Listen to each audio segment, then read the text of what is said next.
शासन के प्रमुख अंगों में जैसा कि आप जानते हैं कार्यपालिका, विधायिका और न्यायपालिका होती है। जो कार्यपालिका होती है वो संघीय स्तर और राज्य स्तर दोनों पर होती है। अगर हम एक इस तरह से देखा जाए, ये मान लीजिए सपोज ये कार्यपालिका का प्रमुख होगा। अगर हम संघीय कार्यपालिका की बात करेंगे तो संघीय स्तर पर कार्यपालिका का जो प्रमुख होता है ये होता है राष्ट्रपति। साथ साथ राष्ट्रपति की सहायता के लिए मंत्रिपरिषद होती है। मंत्रिपरिषद का प्रमुख प्रधानमंत्री होता है। अब हम चूंकि आज बात करेंगे राज्य स्तर की कार्यपालिका की, तो राज्य स्तर की कार्यपालिका का प्रमुख होता है राज्यपाल और राज्यपाल की सहायता के लिए मंत्रिपरिषद होती है जिसका प्रमुख होता है मुख्यमंत्री। बिल्कुल इसी प्रकार से होता है।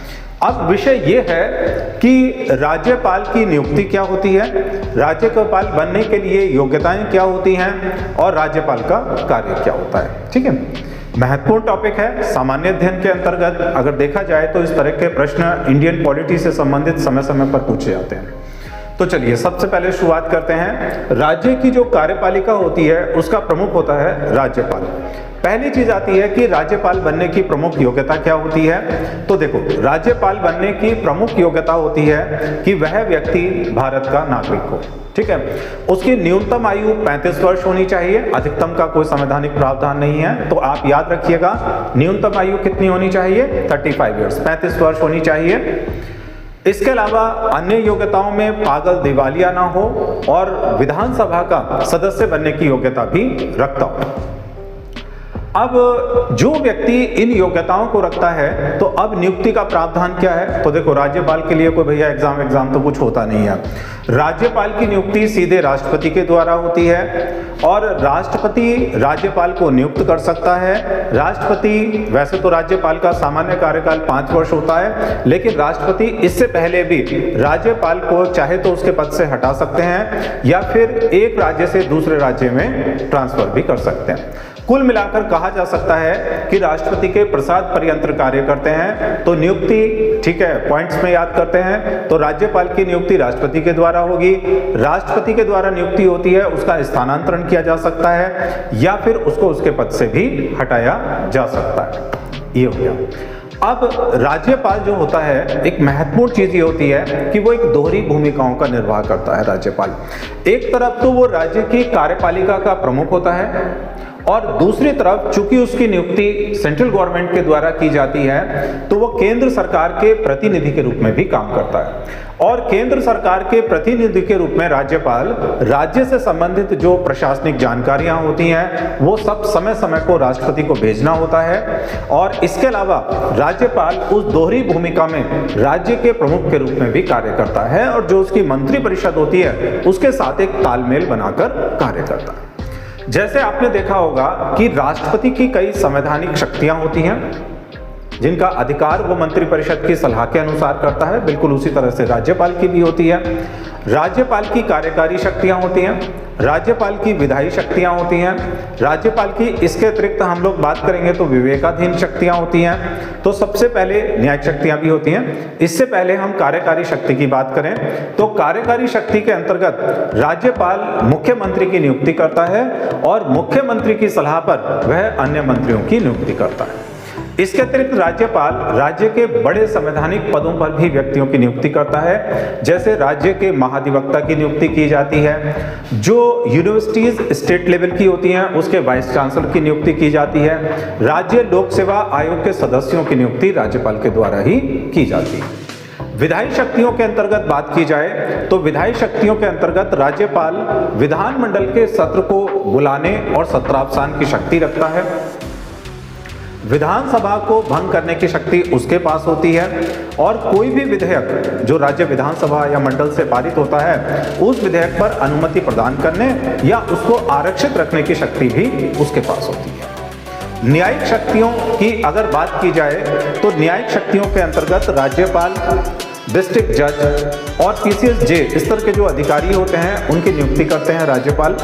और राज्यपाल इसके अलावा उनके पास एक शक्ति होती है, जैसे राष्ट्रपति की हम क्षमादान की शक्ति पढ़ते हैं उसी प्रकार से, लेकिन राज्यपाल के पास राष्ट्रपति की तरह से पूर्ण क्षमादान की शक्ति नहीं होती है। उदाहरण के तौर पर अगर किसी व्यक्ति को किसी अपराध के लिए, मान लीजिए कोई अपराध ऐसा है मृत्युदंड की सजा मिली हो, तो राष्ट्रपति तो उस मृत्युदंड की सजा को कम कर सकते हैं या शून्य भी कर सकते हैं, लेकिन राज्यपाल जिस व्यक्ति को मृत्युदंड की सजा मिली है वो उसको निलंबित कर सकते हैं, उसको कम अवधि में परिवर्तित कर सकते हैं, लेकिन शून्य नहीं कर सकते। एक थोड़ा सा अंतर यही होता है, ठीक है ना। विवेकाधीन शक्तियों की बात की जाए तो जैसे राष्ट्रपति के पास भी विवेकाधीन शक्तियां होती हैं, ऐसे राज्यपाल के पास भी होती हैं।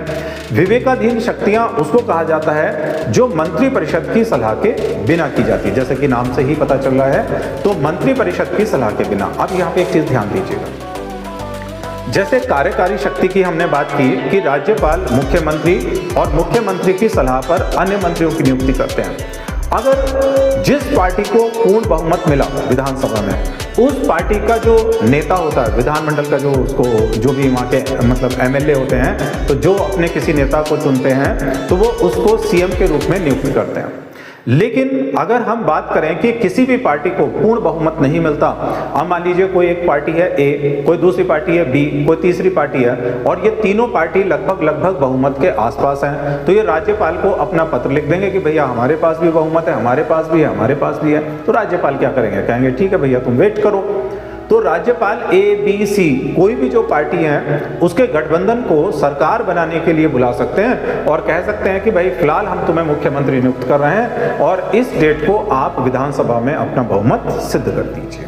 तो जब ऐसी कोई त्रिकोणीय मतलब दिक्कत आती है, किसी के पास पूर्ण बहुमत नहीं होता, तो वो उस कंडीशन में जब मुख्यमंत्री की नियुक्ति करते हैं तब वो विवेकाधीन शक्ति कहलाती है। और अगर वहां पर किसी पार्टी को पूर्ण बहुमत है फिर तो कोई दिक्कत ही नहीं है, फिर तो सीधे उसको CM नियुक्त करेंगे, तो वो उनकी कार्यकारी शक्ति होगी, ठीक है। वैसे विधानसभा जो होती है उसका कार्यकाल सामान्यतः 5 वर्ष ही होता है, लेकिन अगर किसी कारण ये लग रहा है हमारे पास कि विधानसभा कॉन्स्टिट्यूशनली प्रावधानों के अनुसार नहीं चल रही है, तो राज्यपाल के पास एक शक्ति है जिसे हम आर्टिकल 356 के रूप में भी जानते हैं, राष्ट्रपति शासन। तो वो अपनी एक सिफारिश को जो है सेंट्रल गवर्नमेंट को भेज सकते हैं, वहां से अगर उनको सारी चीजें उपयुक्त लगती हैं तो राज्य में राष्ट्रपति शासन भी लगाया जा सकता है। तो ये सारी चीजें जो होती हैं हम लोग पूर्णतः पढ़ते हैं राज्यपाल के अंतर्गत पढ़ते हैं।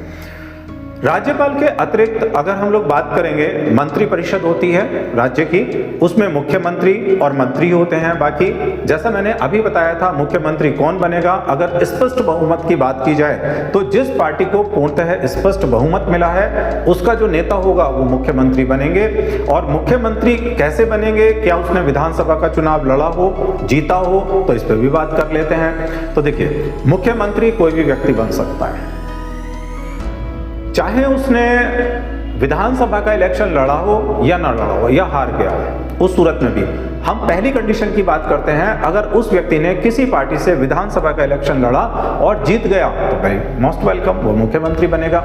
अगर हार गया तो भी बन सकता है, और मान लीजिए उसने चुनाव ही नहीं लड़ा, जी हाँ बिल्कुल बन सकता है, बस उसको 6 माह के अंदर अंदर विधानमंडल का सदस्य बनना अनिवार्य होता है, ठीक है ना बात। तो कोई भी व्यक्ति मुख्यमंत्री बन सकता है, एक तो बहुमत सिद्ध कर दे, और दूसरी बात मैंने आपको बताई है, अगर वो सदन का सदस्य नहीं है तो 6 माह का समय उसको दिया जाता है, वो सदन का सदस्य बन जाए। आज हम इस क्लास में इस विषय को इतना ही रखेंगे, अगली क्लास में हम आगे के टॉपिक्स पर बात करेंगे। धन्यवाद। अगर आपने चैनल को सब्सक्राइब नहीं किया है तो प्लीज इसको भी कर लीजिए ताकि इंफॉर्मेटिव वीडियोस आपको मिलती रहे।